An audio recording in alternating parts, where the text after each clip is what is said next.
in the Division of Financial Assistance here at the State Water Board and one of our co-presenters from the Department of Water Resources. But this is the workshop on the draft guidelines for the Drought Response Outreach Program for Schools, the DROPS program. And we are in the process of developing our draft guidelines. We've been having stakeholder meetings with some focused stakeholder groups to help us out in defining the criteria and the various program elements for this program. And so we've put together what we are proposing as far as our draft guidelines. And we wanted to hold this workshop to get input on those proposals and receive some public feedback. So we're going to go ahead with this workshop. It looks like mainly we'll be receiving comments via email. So I'm going to mention that email address so people can send us comments and questions at, can you put it up, Brandon? It's DFA _ I have to do it, grants at waterboards.ca.gov. Sarah's going to come up here and do it for me. So in the workshop, yeah. All right. Well, we'll go over the agenda. Anyhow, so our objective here is really to provide an overview of our DROPS program, to receive input from our stakeholders on the various program elements. But one of the other things that we wanted to do while we have an audience that are interested in schools and water resource issues is provide some information on other funding programs that are available out there for drought and schools. So we have Laura Peters from the Department of Water Resources here who is going to go over their funding programs. And then we also have Mark Fong, who is a staff within our Division of Financial Assistance. And Mark is going to go over our emergency drinking water funding from our cleanup and abatement program. So we wanted to just provide information, just kind of a quick overview of that. And then we'll get into the actual DROPS presentations. We'll go through an overview presentation, and then our plan had been to go back over the specific topics that we want to get input on. And so it'll seem like it repeats a little bit. We'll go through an overview presentation and then go back on specific topics and hope to get information and comments, I guess mainly via email. We do have somebody in the audience now, so that's good. That'll help us out. So that is the plan for today. And so with that, I'm going to turn it over to Laura Peters to talk about the Department of Water Resources programs. Okay, good afternoon. As Leslie mentioned, I'm Laura Peters. Most of you are familiar faces, so I'm here to present on the Water Energy Grant Program that's part of the Department of Water Resources. It's housed in the Division of Integrated Regional Water Management in the Financial Assistance branch of the department. So this water energy funding came with the drought package that was approved by the governor on March 1st, and in it there was $687 million of funds appropriated, of which $581 million came to the department. Essentially, we had $472.5 million remaining in IRWM funding, and they split it off. Instead of having the whole 472 in one solicitation, they're splitting it into two, where $200 million is going to go strictly for the drought program. There's a lot of information on the website, and I was asked, since mostly this is a school's audience, that I'm not going to go into that program, but there is a lot of information on the DIRWM website about their $200 million drought solicitation. And so we got $20 million in our program. The department got $30 million, but $10 million is going to turbines. And so there's other funding opportunities, as can be seen here. And so the Water Energy Program, it's from the Greenhouse Gas Reduction Fund, which is cap and trade proceeds that the Air Board and the Cal EPA oversee. And it's for residential, commercial, or institutional water efficiency programs or projects. But the kicker is that it has to reduce water use, reduce energy use, and reduce greenhouse gas emissions. And it's on the grantee to show how they do that. And so we've, as always, there's no such thing as a free lunch. There are other eligibility requirements that everyone should be aware of, since it is a different audience that maybe would not normally be applying for IRWM grants. I wanted to make you aware that if you are an urban water provider, which I don't think schools are, but if you work through urban water providers, you'd have to follow all of the urban water management requirements, and if you use groundwater, the groundwater requirements, surface water requirements, and agricultural water requirements. So there are additional eligibility that always need to be considered when preparing an application. So the program, we decided to look at the whole, we're starting out with the whole water use cycle, from the source to the disposal, the treatment, the reuse. So a project can happen anywhere in any of these boxes. And so an example in a conveyance, say you have a pipeline that's broken that's going to a system. You could fix the pipeline that's out of the system, which is in the source and conveyance box, but it would benefit the end user because you're fixing it within that water use cycle. And so that's the whole concept behind how we present the projects. So then there's a lot of, basically you have to gather a lot of information on estimated annual and lifetime water savings, same with energy savings and greenhouse gas emission reductions. So if the hard work is finding these values, because you have to coordinate with your energy provider, your water provider. So it's really a different type of a grant program. And we set up a spreadsheet to gather all of this information, and this is an example of the spreadsheet. So steps 1 through 10 is information that's provided by the grantee. It's an Excel workbook, and you can have up to 10 different projects that make up your proposal within a system, and then it rolls it all up into a system summary sheet. So you could have one project that's higher on water savings and another project that's higher on energy savings, and the rolled up together would count for the proposal savings. And so it doesn't have to be every single project has to have all three among themselves. It's going to be ranked on a proposal level. And so the main program preference that we have, it comes with the Greenhouse Gas Reduction Fund Health and Safety Code, that it's the Cal EPA OEHA, the Office of Environmental Health Hazard Assessment Office, that figures out this Cal Enviro Screen tool. It looks at 19 indicators from an environmental justice as well as a socioeconomic perspective, and it provides a map. And you can look at this map, and so what the criteria of the preference for our program is that if your project has to overlie, the benefit has to overlie one of these top 20. It could be orange or red, but you have to demonstrate that the project will benefit these areas. And to the right is the overall map, and as you can see, we inset Los Angeles. So even though it doesn't look like there's a lot of DACs in that Los Angeles region, there are. So the furthest north is Oroville, though, so Northern California is a bit of a disadvantage. And so the way we're doing our funding priority, we're going to say, first we're going to screen, is the project benefit DACs, and does it save, whichever one saved the highest water, highest energy, and the agreement components are sufficient. So we're looking at only the system level to make it so anyone can compete across the state. Embedded energy in water south of the Tehachapies is exponentially greater than north of the Tehachapies, and so we're only looking within the service areas for ranking criteria proposals, so try and make it a more even playing field. But then once after the top 3 ranks, if we don't use all the money, if there aren't any that have a yes DAC, high water, high energy, then we go to the next one, rank 2, where it's a DAC, high water, medium energy, and then again DAC, medium water, high energy, and then we go, if none of the funds are expended, we would go to projects that did not benefit DACs. And so regarding the priority and the funding, we did neglect to state in the guidelines, as they're posted right now in draft form, that we are only looking at the system level. So you may want to comment on that and how you feel about giving a priority for just system level savings.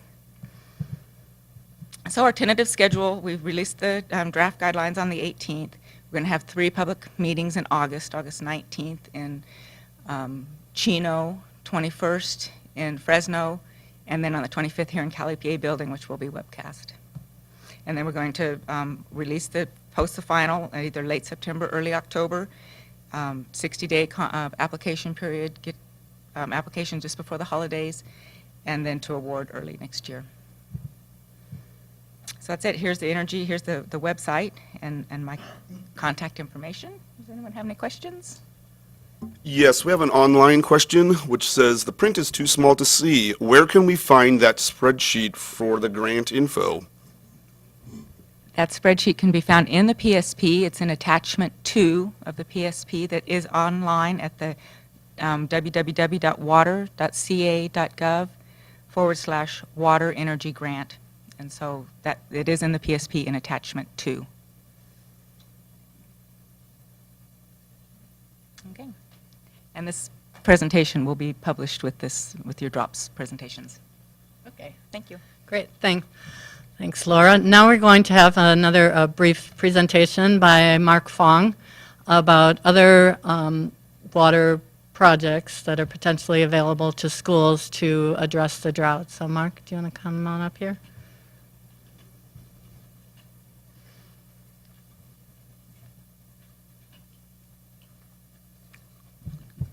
Good afternoon, everyone in the audience and you all out there on the web. Again, my name is Mark Fong. I'm with the Division of Financial Assistance, and our unit has the program for funding drinking water programs through the Cleanup and Abatement Program. The Cleanup and Abatement Program, for those who don't know, is not really a grant program, a typical grant program, but it's monies that are funded through court judgments and administrative civil liabilities, and it's basically fines that we collect and put into a fund that we use to fund other water quality projects, such as for emergency cleanups and spills, and also projects that have a condition of pollution and there's no viable responsible parties. The first program we have is for $4 million, and it's for the Interim Emergency Drinking Water Program, and it's funding available for disadvantaged communities with a contaminated water supply, and the contamination either has to be man-made or it can be naturally occurring. The eligible entities could be public agencies, not-for-profit water districts, not-for-profit organizations, or tribal governments. The type of projects that we can fund, and it's not limited to just these lists that are on here, but it's bottled water, vending machines, water vending machines, point-of-use devices such as filtration devices under the sink or reverse osmosis. We can also do hauled water, wellhead treatment, and also we can fund some planning projects.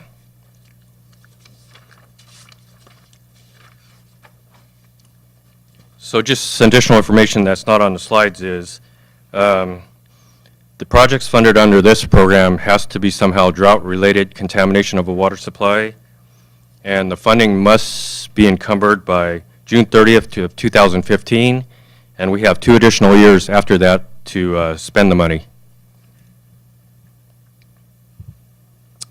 And the next program we have is the Interim Replacement Drinking Water Program. And this program has $2 million available of funding for disadvantaged communities and that have a contaminated water supply.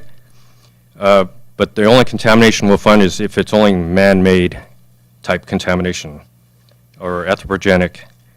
Eligible agencies are almost identical to the $4 million, where they're public agencies, not-for-profit water districts, not-for-profit organizations, and tribal governments.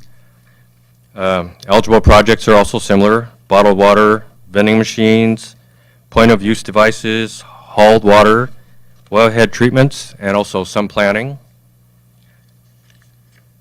The one caveat of this funding program is it's to provide interim drinking water source while a long-term solution is being sought out or implemented.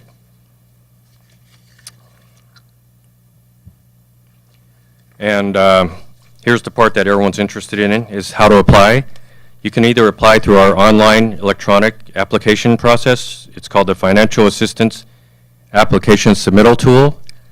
And it can be found on our website. And you would just go under the program called CAA Interim Emergency Drinking Water and apply through there. or an alternate way to apply for those that may not have computers, some of these small communities, could be through going on the web and printing out a copy of the online application and filling it out and then submitting it through email, or you can also print it out and mail it to us. And the next slide is just program contacts. My supervisor, Connie Mitterhofer, is in charge of the program. Again, I'm Mark Fong, and there's one other person that is in the program, and that's Miss Lori Schmitz. And at the very bottom of the slide is a website we have dedicated to this program. And I think that's it. If there's any questions. Thank you. Well, thanks, Mark and Laura. We had wanted to provide just some additional information, because when we were out doing some of the outreach programs, as we were developing our drops, we got lots of questions about what about, you guys are looking at stormwater capture, what about for schools that are having trouble even providing drinking water and things like that. So we wanted to go ahead and take this opportunity to provide that information up front for people so that we can kind of save that question for later. So now with that, what we're going to do is get into the official drops workshop. And so I'm going to have Sarah Gatsky come up. Sarah is a staff engineer in the Division of Financial Assistance. And Sarah's going to go through a basic overview of the program as we are proposing. It will be presented in the draft guidelines. So Sarah's going to go through kind of a quick overview, but you can go ahead and email your questions, and that email address will come up on the screen here. And then after we've gone through the overview, Jeff Albrecht, who is also a project engineer in our division, is going to come up and go into a little bit more detail on some of the topics. And we were hoping to get some interaction at that point on some of these topics that we're looking for feedback on. So as you're going through, watching Sarah's presentation, if you have some comments, recognize that we'll kind of circle back through as Jeff gets up and try to go into more detail, but feel free to email in your comments so that we can get some dialogue going during the workshop. So hopefully we're hoping to hear from you. So Sarah, come on up. During this short little break, a reminder of the email. It is dfa_grants@waterboards.ca.gov. And we had an additional question, which is the presentation available online, or will you send it to us? It is available at the DFA Drops website. We have the agenda and the presentation there available for you. Okay. So as Leslie said, I'm going to go over a brief description of the DROPS program goals and just overview the program. I've put up an outline of today's presentation and highlighted in red the areas that we're specifically interested in getting stakeholder feedback on, especially stakeholders who have experience working with schools. That's an area we definitely need some input on. So I'll go over the brief description of the program, and then Jeff will come up here and take you through the highlighted red areas and hopefully get some more input. Feel free to stop me at any point to ask clarifying questions. So a little background on the DROPS program. In response to the Governor's Drought Proclamation, the State Water Board's Division of Financial Assistance has proposed to repurpose some unused Proposition 13 and 40 funds to create the DROPS grant program. There are about $25 million available for this new grant program. However, due to bond stipulations, we have to have a northern-southern split of the funds. Therefore, there's about $6 million available for Northern California schools and $19 million for Southern Californian schools. The purpose of the DROPS grant program is to fund projects at schools that focus on drought preparedness through stormwater capture and infiltration and other water conservation measures. Additionally, we'd like to award projects that provide multiple benefits, such as water quality improvements, water conservation, water supply augmentation, greenhouse gas reduction, and increased awareness of water resource sustainability. We are working on a short timeline to try to get these funds out and keep a close connection with the current drought. So we hope to post our draft guidelines on our webpage for public review next month, and then take them to the board for adoption on August 19th. Then we'll go ahead and open the solicitation in September and keep it open until January. At that time, we'll close it and review the applications and hopefully award the grants in spring of 2015. Project construction should take place in 2015 and 2016, and then the projects should all be completed no later than 2019. Our proposed list of eligible applicants include K-12 school districts, county offices of education, and federally recognized tribes. We will accept one proposal per district or county office of education. However, the districts and the county offices of education will be free to distribute those funds to any number of schools in their jurisdiction. And then, okay, we have a comment? You might want to think about including charter schools on your list of eligible projects. Okay, so I'll repeat the comment since we, oh, okay, we'll repeat the comment with the microphone. Bill Savage, I'm with the State Allocation Board. And I think if you go out in the stakeholder community for schools, you want to definitely include charter schools. And there's some issues with charter schools related to their property use and things, but I wouldn't leave them out, I guess, is what I'm saying. Okay, thank you for the comment. And then again, once the project has been awarded to the district or the applicant in general, they'll be free to contract with nonprofits, local public agencies, consultants, or other groups that help design and implement the projects. These grants come with some requirements. All of them will be listed in our program guidelines. However, I'm going to mention and make special note of the fact that match is required for each of these projects. And it's going to be on a sliding scale, which I'll put up later in the presentation, and it'll be either anywhere from 10 to 20%, depending on the total project cost. And we had some looks of concern last time we presented this, so I just want to make sure to be clear that match can be met in a variety of ways. It can include in-kind service, other grants and loans, volunteer service, educator hours, along with cash match.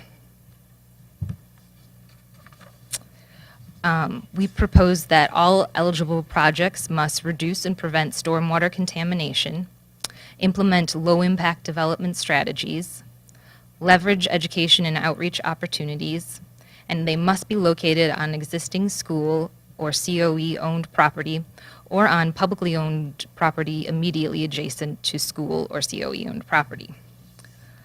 I'm going to go over a couple of examples of eligible project types. This isn't an exhaustive list. Bioretention basins and rain gardens, filter strips and infiltration systems, rooftop capture systems and rain barrels and cisterns, tree and planter box filters, permeable pavers and pavement, constructed wetlands, and other eligible project types could include asphalt removal and replacement, turf removal and replacement, constructing dry wells, or other ideas. Please consult with the State Board if you have any ideas that we haven't listed here but you think meet the requirements. Also, we are proposing to set a 10% cap on the total grant funds used for conservation measures.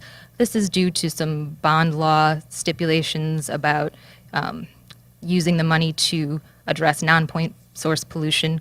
So the conservation measures will be capped at 10%, but they could include smart irrigation, low-flow fixtures, leak detection and repair, water audits, or other ideas that you might have.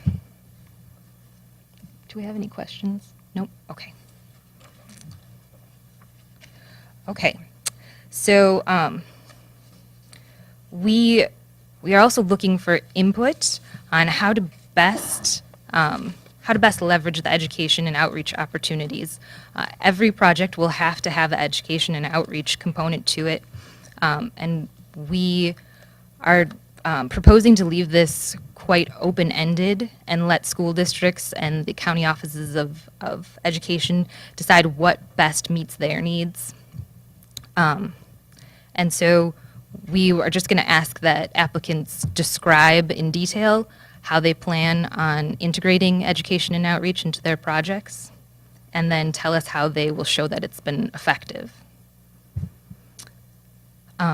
We are going to allow, like I said, the school districts to decide what type of education and outreach to use. However, we want to make sure that everyone understands this is very open. You could purchase curriculum or equipment with these funds.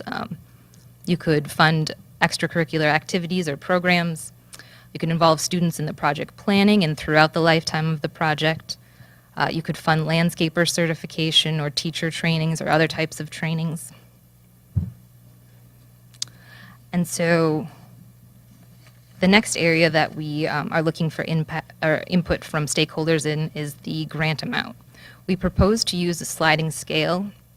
We understand that there's a wide variety in the size of school districts, and so we don't want to leave anyone out, so we propose to have smaller grant amounts for the smaller school districts and then larger maximum amounts for the larger districts. We have a question. Okay. Does the education component need to match the standard curricula for the state of California? It does not. It's sort of up to you how, if you want to have a program that does, or if you choose to do it some other way.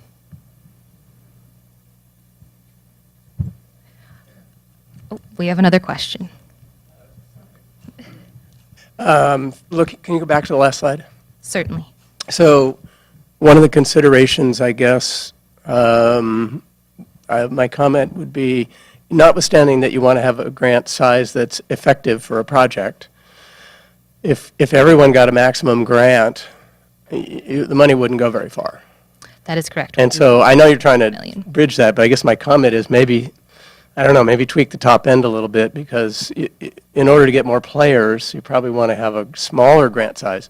But I understand, I certainly can appreciate the issues with effectiveness and dollar value that would really make a difference. So it seems like an issue you need to wrestle with a little. So to clarify, you think that the 2.5 million might be too large Well, of a... well, let's say that you have 19 million that's going south.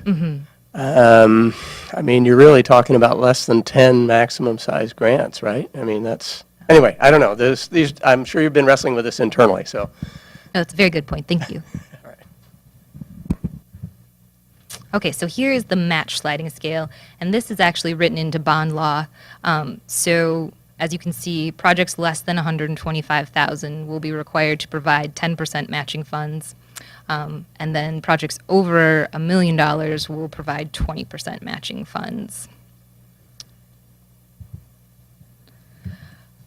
Okay, so we have several set-asides that we've proposed for the DROPS program. The first being a set-aside of 25% of the total grant funds for disadvantaged community and environmental justice schools. We've considered several different metrics on how to define these schools, those being free and reduced price meals, Title I, a Cal EPA tool that we saw in Laura Peters' presentation called EnviroScreen, and then also medium household income. And so we've considered them all, and we propose using free and reduced price meals as our metric. There's several reasons that we propose this. First being that it's easiest for us to define on a school-by-school basis. The other metrics are sometimes on census tract level or district-wide. So we propose using a percentage of 80% or higher free or reduced price meals. And we definitely would like some input. Jeff will probably return to this subject. Or if anyone has anything to say now, we'll also take comments. We have a question, Sarah. Okay. Will there be a grantee list once awarded so AmeriCorps projects and the like can contact recipients to assist with volunteer recruitment for project implementation and educational outreach? I believe the question is, will there be a grantee list provided once awarded? Yes, once we review all the applications and take it to our board for approval, or however our approval process will go for this program, we will post a list of those grants approved, and encourage other people to help in the education and outreach component of these projects. Did I miss the definition of environmental justice? Is that different than I don't sort of see it here, that's all. That's a very valid point. We were just talking about that this morning at another presentation. So we had considered using EnviroScreen, but it's only in a draft version now to define environmental justice schools. So we're not quite sure if it gets to a point where we can use that to define environmental justice schools. We might do something like offer extra points for projects that benefit environmental justice schools. But so far, the free and reduced price meal seems to be the most straightforward way. Okay, and maybe we're getting some agreement that that is a straightforward way. Okay, so to qualify for the DAC environmental justice set aside, all of the projects that are in a proposal must be located in or benefit a disadvantaged community school. For those proposals that partially benefit disadvantaged community schools, we will offer points on the application, bonus points on the application. They will not, however, be eligible for that set aside. And again, if you have comments on that, we welcome them. The second set aside we have is for the Los Angeles Unified District, Los Angeles Unified School District. We propose to set aside $5 million for them, and then they will not actually be eligible for any other DROPS funding besides that set aside.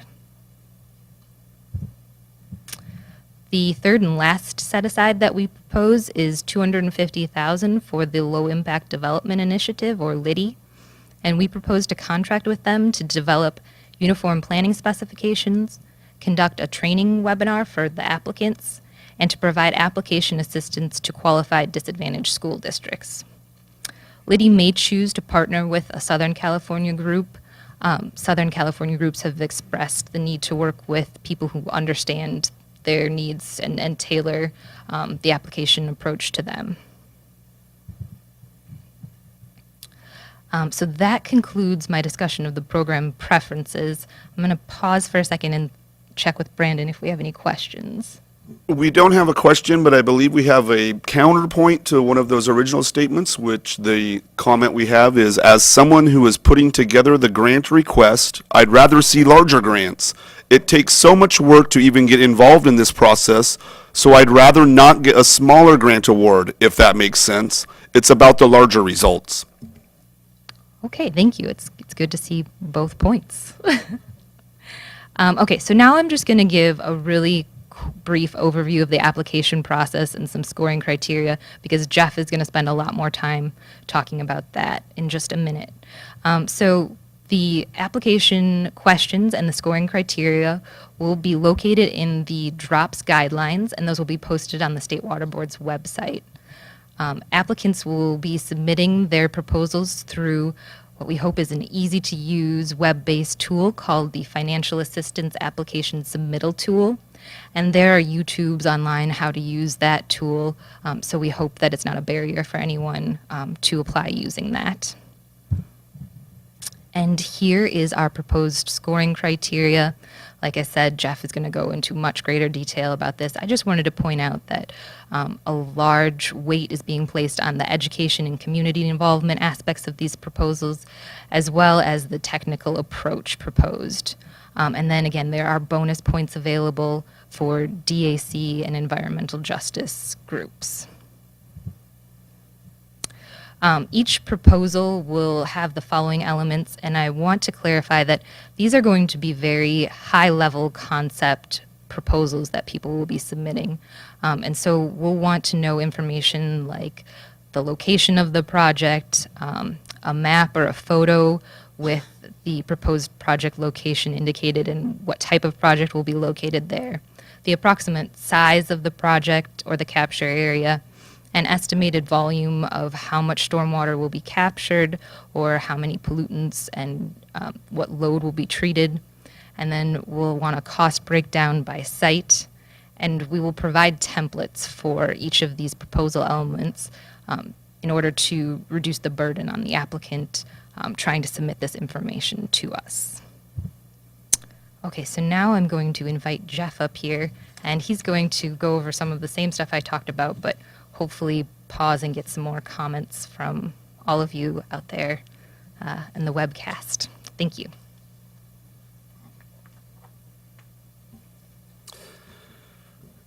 Well, Jeffrey, this one can be for you. What was the rationale for reserving $5 million for LAUSD? Oh, that's Sarah's question, I think. Let me adjust this. Do you want to take this one? We wanted to, I guess, try to tackle that one with LAUSD is really just obviously the largest player within the state, far surpassing as far as student enrollment any other school district. We already have the southern split being directing only $19 million down to their area. So we thought it would probably be in everyone's best interest to dedicate those funds to them. It's going to allow us to work directly with them to try to get a better product, we hope. Obviously, this is still open to negotiations. I'm sure we're going to get a lot of feedback on this perspective, but that was kind of the logic. We want to give them the dedicated funds and see if we can't work directly with them to package a good proposal. Oh, yes. They also have, obviously, a very large proportion of DACs and EJs within their school district that justifies some additional attention to remove some of that competition, possibly. Okay, well, we've had a few questions. I was just going to say, hopefully we can get some more comments. I'm going to dig into the scoring criteria. First, I'm going to revisit what Sarah was talking about, but we're also going to dig into the scoring criteria.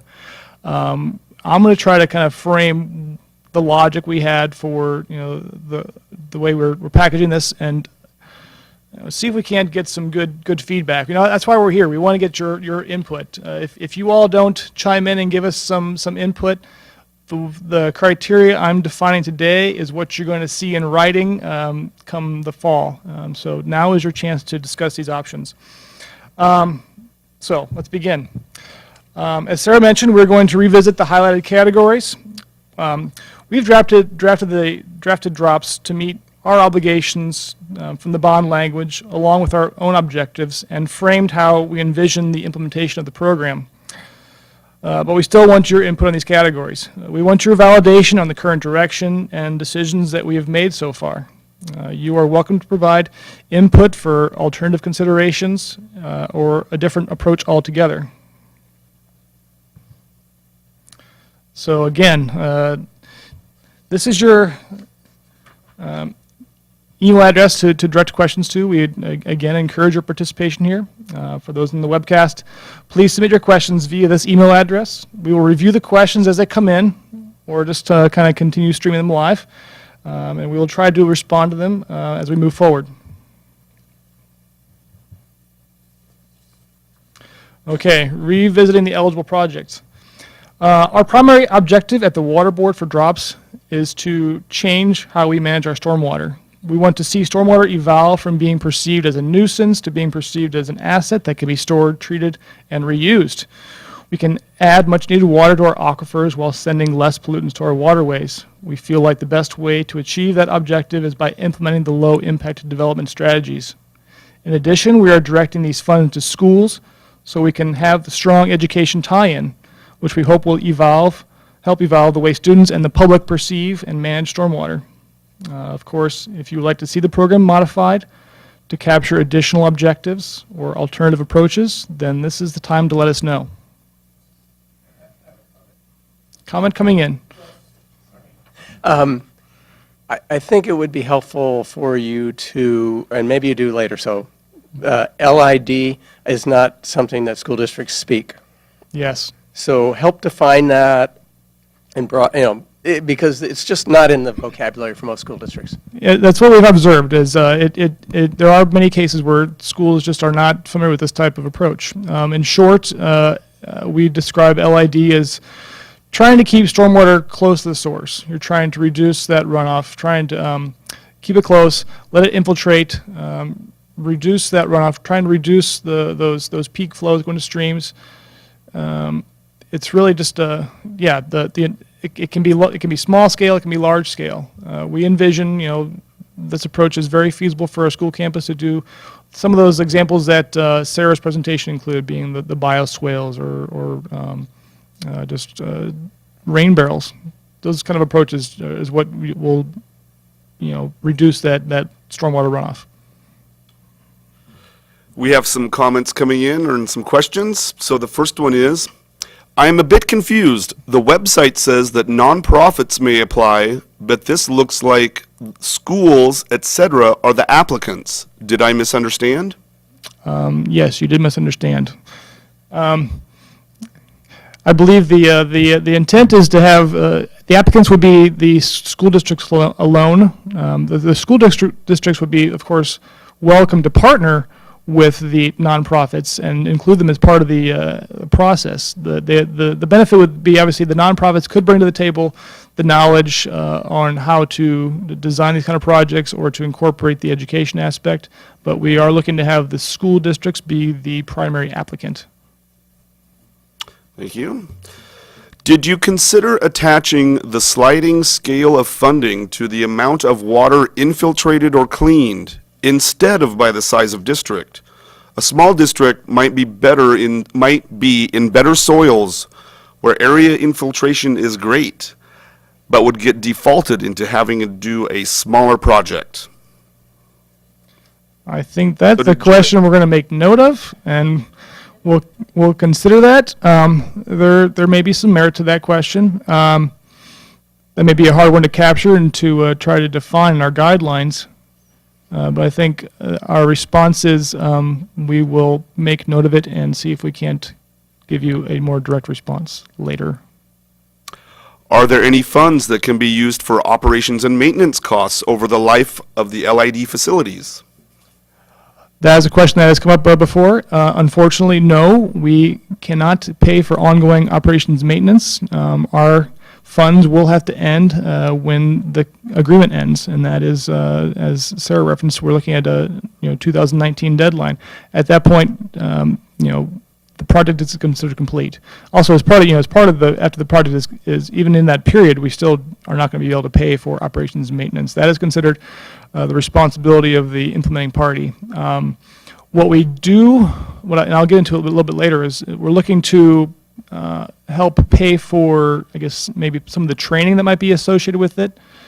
Try to get the knowledge at the school district established to some level, but as far as the cost of it, no, that would not be an eligible expense. In terms of eligible applicants, would you consider other options besides schools, like nonprofits or museums that have an educational component to them and could partner with a water agency?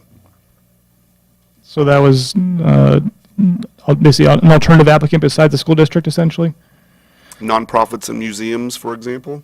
Well, obviously, if we open up that can of worms, then we're totally outside the realm of school districts. One of the points that we're going to get into is, the real advantage that we're trying to gain from this program. First of all, $25 million may sound like a lot of money, but in reality, we're going to be very limited as far as how far this goes. So we've really tried to reduce down the number of possible projects. We're really trying to gain a benefit by directing it to school districts to as you saw in the point balance, we're doing about 35 points is currently weighted towards the education aspect. So what we're trying to gain is put in this kind of approach to stormwater that many people aren't even aware of how that gets done. Put that kind of approach in front of students, allow teachers to take advantage of that installation on the campus and develop some kind of education aspect around it. So we can do some kind of long-term building on how we manage our stormwater. So long answer there, but no, we're going to stick with school districts. Any other questions? Pending? Well, I'm glad people are chiming in, so I like the feedback. It's important. Then I'm going to continue on with my script here. Let's see. As I just mentioned, we expect a strong education and outreach component to each proposal, as you saw reflected in the points associated with it. We know that we would like to see what we would like to see as far as the education and outreach goes, but the schools are the ones who must ultimately implement the education component. That being said, we are seeking proposals that integrate the stormwater capture project into the curriculum, possibly making connections to the Common Core curriculum. But there are obviously a menagerie of approaches for effectively teaching students about these concepts. So we want your input and feedback for the way this gets addressed in the guidelines. It may be more appropriate to discuss the additional training as part of the operations and maintenance category, but I'll go ahead and plug it here, that we will consider funding requests for landscaper certification programs. We understand that maintenance staff may not be familiar with how to maintain an LID installation, so additional training to help them understand the appropriate methods for managing the new installations would be a valuable investment. We will also consider teacher training opportunities for the classroom that will support the education aspect. Of course, the education part is one of the areas where we need some true on-the-ground feedback to make sure our expectations for the education and outreach can translate into reality. So please, let us know your thoughts. And here come some thoughts. You might want to look at some of the other existing high-performance schools programs like Lead for Schools or CHIPS. They have quite a bit of experience with educational elements and environmental curriculum associated with physical installations. So it might be a good resource. CHIPS is here in Sacramento, their headquarters. Anyway, just there's a lot of it going around, and there's a bunch of pitfalls too. So. Absolutely. And yes, we have had meetings with CHIPS before. We've also met with some of the folks from the Green Initiative. We've gotten all sorts of input, but there has not been a clearly winning path to incorporating education. There's a variety of approaches, and so that's why we're still very open to it. If part of this process, this workshop outreach process, pushes us in a certain direction, with some kind of consensus, then we might kind of go in that direction. But otherwise, we're currently very open to how it gets integrated.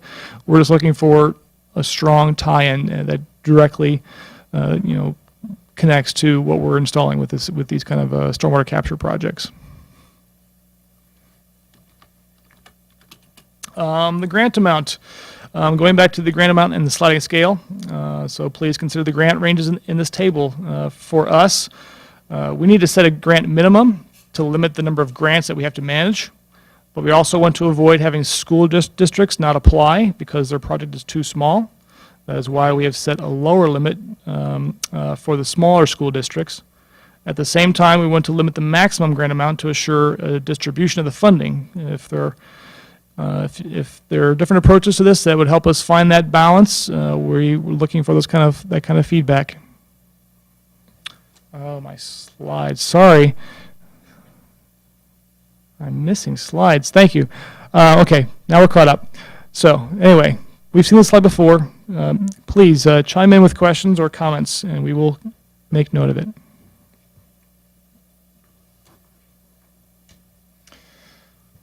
Okay, back to the disadvantaged community set aside and the environmental justice set aside. As part of DROPS funding, we want to assure that the disadvantaged areas are included in the distribution of project grants. So we have proposed the set aside for only those eligible applicants to compete for. As Sarah presented earlier, we have considered multiple approaches. We are currently considering the free and reduced price meals as the most definitive and comparable characteristic of disadvantaged schools. Pending your feedback, we have set the threshold for eligibility at 80% or higher. So please let us know if you have thoughts on moving that value up or down and why. Question. I thought that the disadvantaged community issue was addressed in the scoring criteria for the grants, and I didn't understand that it was a set-aside. So 19 million south, 6 million north, but then you're saying each of those would be divided up into 25% of those north or south would be for the disadvantaged community? I'm sorry, I just don't understand. I don't think the $6 million set aside for the DACs would be carved out of the overall $25 million. As far as the north-south split amongst that, I don't think we've defined that at all. So going back to the question being, how is that being applied? Is that correct? Oh, sorry, yeah. So what you saw was probably the bonus points we were describing. What I'll get to later is basically, we want to be able to have a certain group of the applicants meet the criteria as being a DAC, and so they get put into the pool where they would only be competing amongst those qualified applicants for this defined $6 million set aside. The other part of the DAC that you saw in the bonus points would be for those applicants that don't qualify for the set aside, but yet they still have a DAC aspect or involvement of a DAC, or they're going to be installing a project at a qualified school. In those cases, then we want to encourage that. But in those cases, they would get bonus points in their proposal. Yes.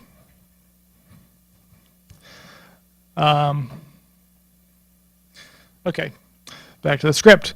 In addition, please let us know if you think there needs to be exceptions to the 100% benefit to a DAC in order to qualify for the $6 million set aside. But as you will see shortly, applicants can still receive bonus points for their proposal's benefit to a qualified DAC. Okay.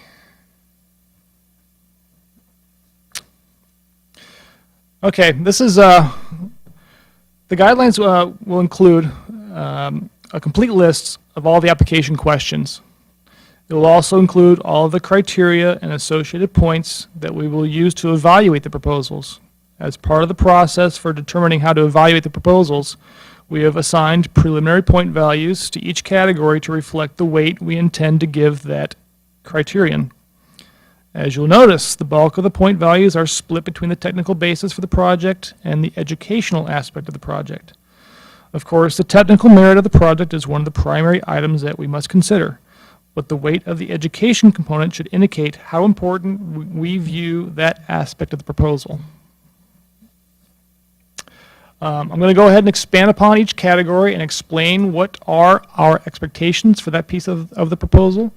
Based on the criteria I will be explaining, if you feel a shift in the point spread should be considered, then let us know. If you have thoughts on modifications to these categories or alternative categories, then please share. So we still have radio silence for now? Okay, this is getting easier. I'll try to make it a little more interesting for people then. Let's see. The technical part. Okay. The technical part of the proposal will include a description of each school property to be considered for an installation. We would expect to have the number of students at each location, a rough percentage of impervious surface area with maps and current project area photos. There should be at a minimum a concept level depiction of the type of BMPs to be installed, along with estimates on the stormwater capture area and quantity to be captured, along with some of the targeted pollutants. We would like to see any existing plans, studies, or subsurface geotechnical data for each site submitted as part of the proposal. Of course, the completion of the planning and geotechnical work can be included as part of the proposed work to be performed. If it has already been completed, then it simply makes the proposal possibly more competitive. We also want a scope of work that provides a step-by-step description of the process for implementing the projects. The template that we provide will facilitate the development of the scope of work. Finally, we would like a game plan for the unforeseen circumstances that may prevent the project from going forward as planned, such as, how will the project be adapted to still attain the objectives if you run into obstacles. Also, based on school regulations, there may be limitations to these projects. that we are not familiar with, such as minimum recreation areas, or safety concerns. Those types of issues may not be captured in the guidelines without your input. Please provide us feedback on this topic and let us know if we are missing certain aspects.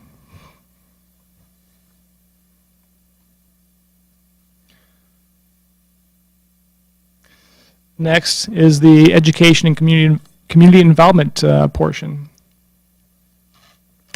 Thank you.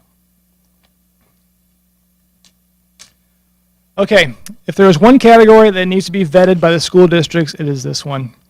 As we've already discussed, we really want a strong connection between the newly installed BMPs and educating the students and public about the benefits.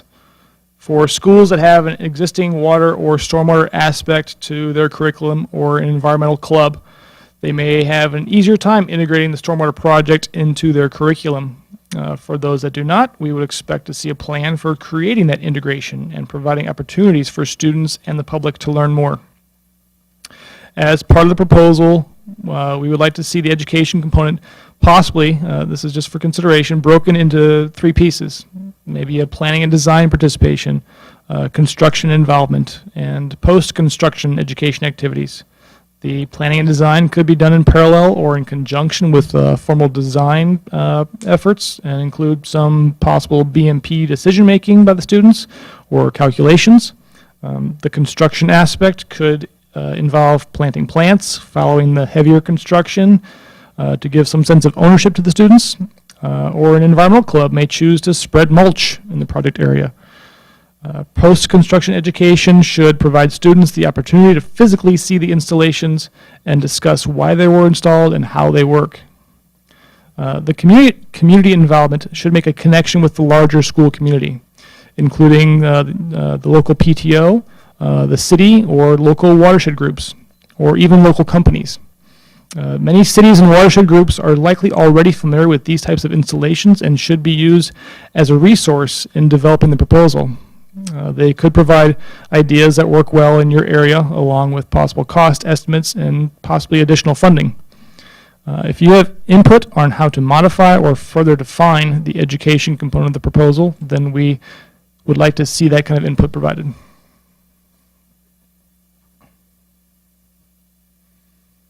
The budget. We will require a budget submittal that uses our template. The budget template will be reflective of the scope of work that was described in the project summary section. It will include the direct project administration, planning and design, construction, monitoring, and the education category. The project administration will cover project reporting and invoicing staff time. The planning and design would cover school district time and outside consultant expenses for completing the plans for the project. Of course, this is one area where qualified DACs may be able to take advantage of the LIDI set-aside that we discussed earlier as being a technical support. The construction component of the budget should have an adequate breakdown of construction costs to allow for an appropriate evaluation bias. This is where project partners, such as your city or local watershed group, may have experience pricing these types of projects. The monitoring portion of the budget will be the appropriate place to identify any monitoring equipment that may be proposed for the project, such as a rain gauge or simple chemistry testing equipment. The education and outreach part of the budget would include the proposed teachers' time spent on student education part of the project. It could include upfront planning and design work done with students, time spent planting plants with students, or time spent doing classroom education and site visits to the project area. This type of work should be included as qualified in-kind services as part of the required match too. The education budget could also include classroom materials and project signage.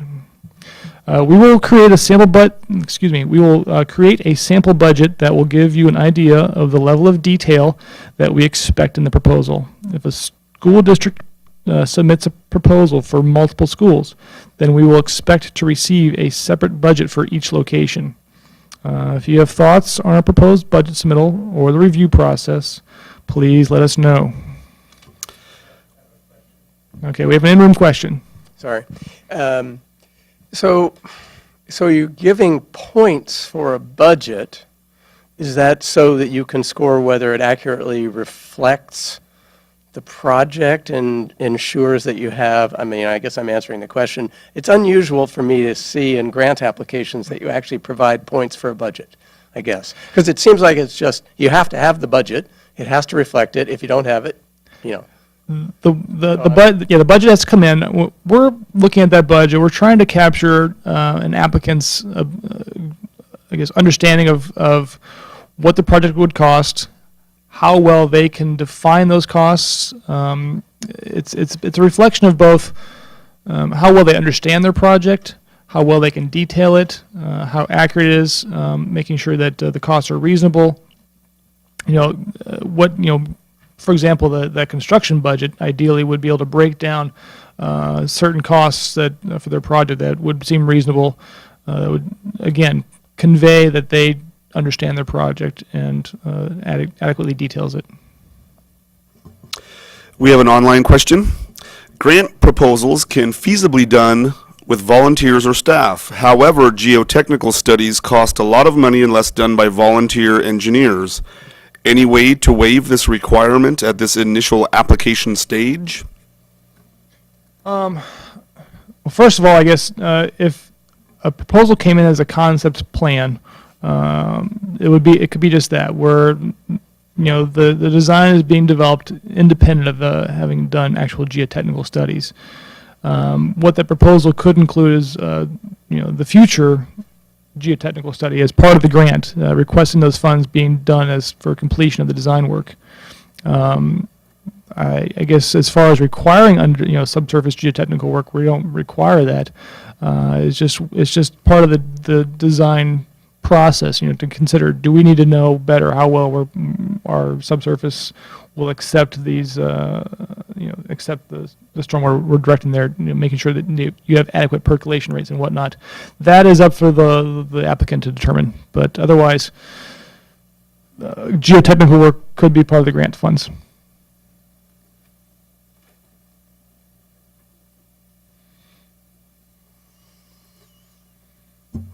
Okay, the readiness and schedule. This stuff is going to get easier now as I go forward, I hope. We'll see. The schedule should provide the time frames for each of the tasks identified in the scope of work. We want to make sure that the project is identifying the most time-critical pieces, including the Division of State Architect review process and any permitting required. We also want to be able to gauge how quickly you may be able to proceed with implementation. And again, part of that schedule will be kind of a reality check, make sure that you grasp what your expectations are to make sure that they are practical. The education and outreach schedule should identify certain tasks to be completed along with clear milestones. If there are other critical pieces to the schedule that you think should be included, then please share.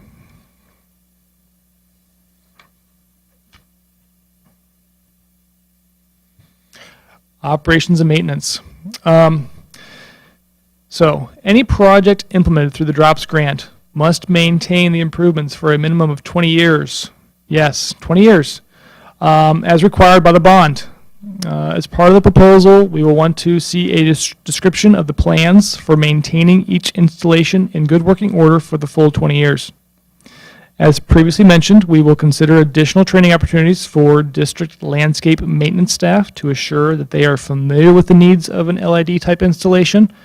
We would also be interested in a description of any student level maintenance plans, including weeding or replacing dead plants, etc. But if you have additional thoughts on this requirement, then please let us know.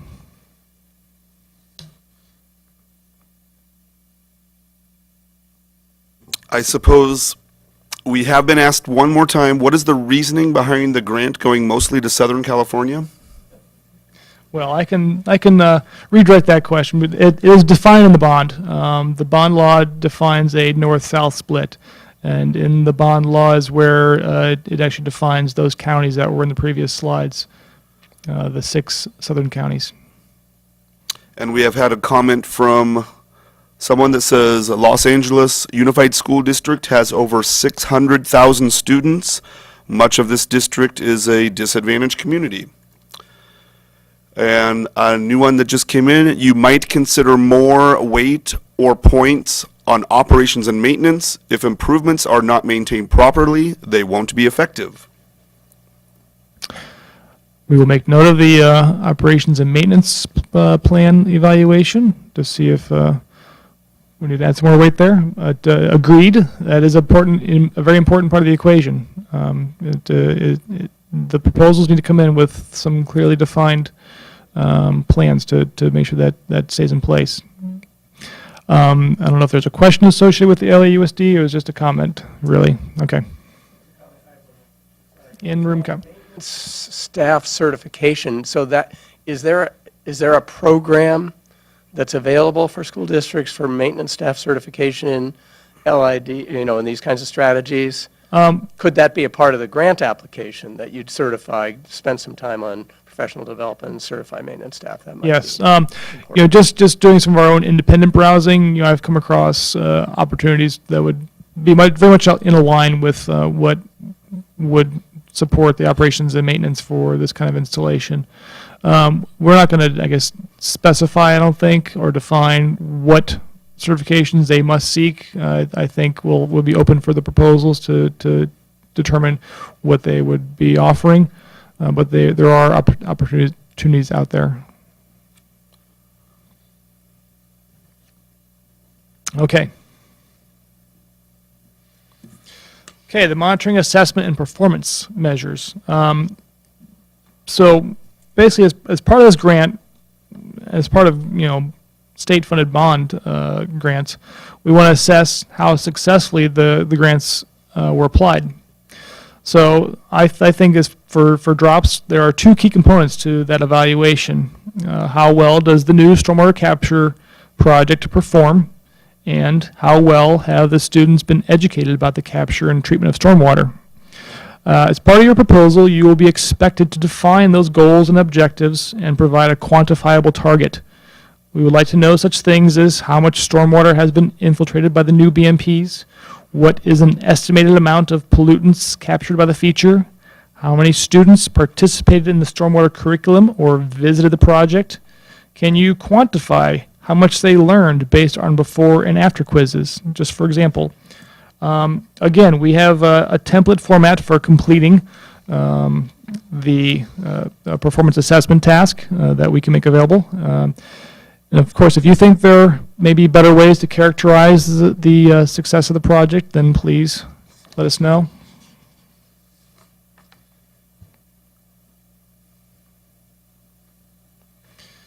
The multiple benefits criteria. Much of the framework for the DROPS guidelines has been built around the Prop 84 Stormwater Grant Program. Part of the Stormwater Grant Program evaluation included a multiple benefits section, and the multiple benefits included addressing a TMDL, supporting urban greening, augmenting a local water supply, reducing flood risk or sanitary sewer overflows, reducing greenhouse gas emissions, energy savings, or the enhancement of stream habitat. We still plan to include a multiple benefits section in the proposal to see where projects create crossover benefits and address additional environmental issues. Please consider our proposed topics for the multiple benefits evaluation and let us know if you think we should modify or add criteria.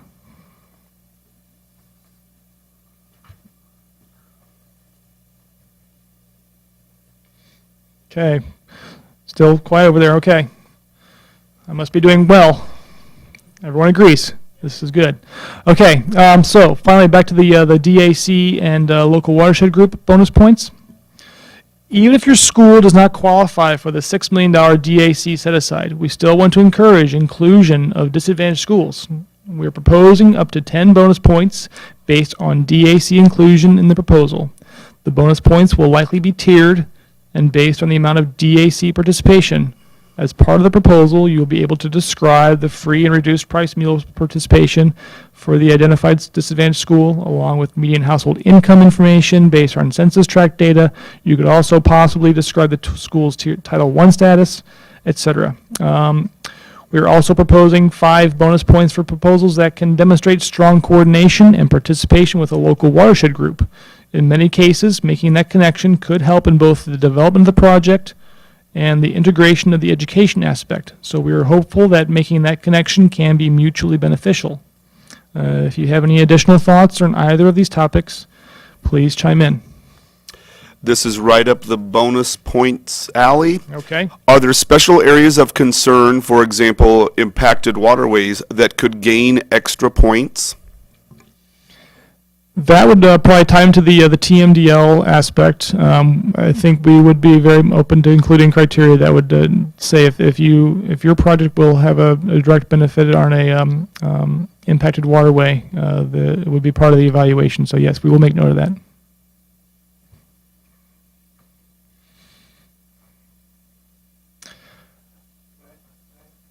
In-house question, yes? Yeah, in-house question. Well, it's a comment. On the overall point thing, I'm not very comfortable. I think that the educational involvement piece is overpointed. It's hard for me to understand why you wouldn't provide the largest number of points for the technical merits of the proposal, I guess is how I want to put it. Educational outreach is really squishy, okay? And I don't know, I just, the meat of being able to meet the goals of, reducing flow into creeks or whatever, whatever the goals of the project are, seem to me to be the most important, and yet they don't get as many points as educational outreach. That's just my opinion, too. There's definitely some valid points to what you're saying, and so we will definitely make note of that. I guess my response would be that we do have a lot of weight in the technical aspect, but I would also say that the other pieces of the proposal, such as the budget and the schedule, the multiple benefit sections, would also kind of play into our evaluation of the technical aspect to some extent. So they are kind of part of the equation, but we will make note of that. This is the scoring distribution is definitely fluid, so we're open to these kind of comments. So wrapping up, if you feel like you didn't absorb enough information at this workshop, we will be doing it again July 8th in San Diego. We have our webcast available there if you want to tune in again, see if things have evolved much since then, but otherwise you'll probably get the same presentation. But please keep the comments coming in. We will continue to monitor the DFA grants email address. Otherwise, you're welcome to direct those questions more directly to us. You can have all of our email addresses here. But please, this is your program to provide input on, and we seek your comments. Speaking of comments, we have a comment that is a counterpoint. Education outreach is extremely important. I disagree with in-house commentator, and I am sure the school districts would agree. Okay, this has been fun. I enjoyed that. Yes, please, if you want to stay informed about the program, the best way to do that is to sign up for our Lyris email list. Next slide. Oh, is there a link to our website? Yes, you can go to our website. If you do that, the waterboards.ca.gov/drops, that will direct you to our website for this program. And there is from there you can redirect yourself to our subscription page, where you'll find in the under the grant funding drop down the school drought program box, where you can check, and that's where we'll be sending out our mass emails to that list. So if you want to stay informed, please sign up and confirm your email address. Any other lingering comments coming in? Okay, no more banter. Well, very good. Then I suppose we're going to wrap up here. We expect to have some more comments come in, hopefully via email, but otherwise we will catch you all July 8th. Okay. Well, great. I really appreciate the input that we received through the web and our commenter here at the workshop in-house. I do just want to reiterate that we have been developing this program. We had some focused stakeholder meetings with different groups in the communities, educational community, and so we've structured our program based on that, and this is really our input to go out to the broader stakeholder group. So we really are seeking your input. This is not set in stone. We hope to take this input and look and weigh the comments back and forth based on our experience running other grant programs and the comments that we've heard from various stakeholders. and balance that and come up with a proposal then that we will have in our draft guidelines. And then again, once we publish the draft guidelines, we really encourage you to look at those again, make those comments, because that's where you really see the specifics, especially when you're looking at the application. We're trying to make it user-friendly for school districts, so it's not so difficult to apply, but balancing that with getting the amount of information that we need in order to evaluate the proposals against each other and select, because it is a competitive solicitation. So really take a look at those questions when we have the draft guidelines out, because that's our opportunity then to make changes to them if you see things that are really going to present problems when you're putting your application together. Sometimes we put things together not really realizing how difficult the proposal process may be. And so that's kind of our check-in there. So we'll have those draft guidelines out for comment, take your comments, and then again, we will revise the draft based on any comments that we receive while they're posted and go to our board. The board will consider adopting those guidelines at a public meeting on August 19th. So then again is an opportunity for people to comment if you see something else that we have somehow neglected or that we changed that you're not in agreement with. The board is open to hearing from the public on how this affects them, and we're all really excited about this program. We've been talking with a lot of school districts and different entities about just the synergies that are available with these types of projects at school districts. And I think that that's one of the reasons that we're looking at weighting the educational component as high, is because that's why we're doing this program. And so that's really the basis of the DROPS program. So again, we really want to thank you. You have all our contact information. So if you think of something after we close out here during the website, go ahead and look through the presentation and provide your feedback to us if you want. And definitely watch out for those draft guidelines. Sign up for our Lyris list so that you'll get announcements. And we'll look forward to a lot of great proposals in the fall. Thank you.